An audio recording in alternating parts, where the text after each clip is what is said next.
là turin line tấm là khóc mấy chặt lắm à nên anh làm chậu một cái four wheeler hậu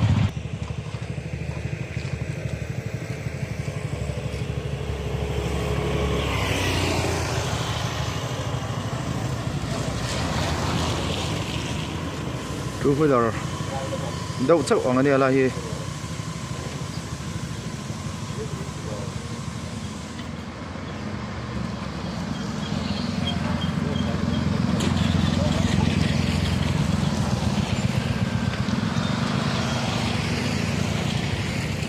biết taron ni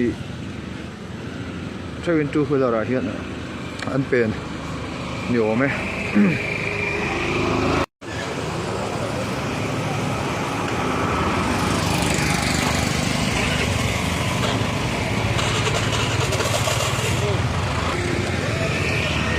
đồ về đâu nhỉ? Đang ăn phần này không phải cái gì cả. Chú nằm ngồi này hiện tiếng ngồi này là mai hiện sợi lẩu ta sắp bật lại hiện cần trắc thịt mấy ring em. Cần trắc không? Tip tip in sợi mấy thuyền xe đó rồi.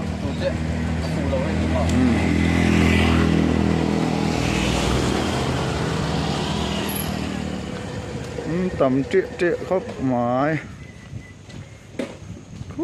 Lại trong phần đó nè.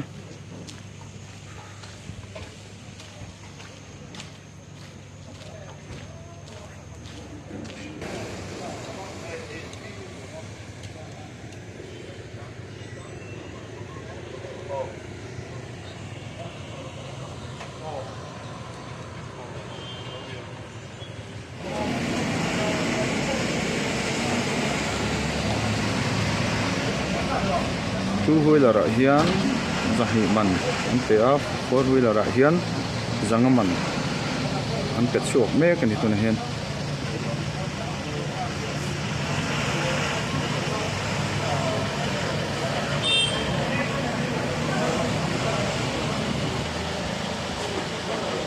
lete kan in line vak na chan ni om chu kawng chhiat vang khan oil per horon kal thei to don lo ni om kan tia a kan sarkar lampo hian ngai pui mo in Mipui te har sam hi sutkian ni vat sala a thak khop mai tiang chuan kan boi don hle ni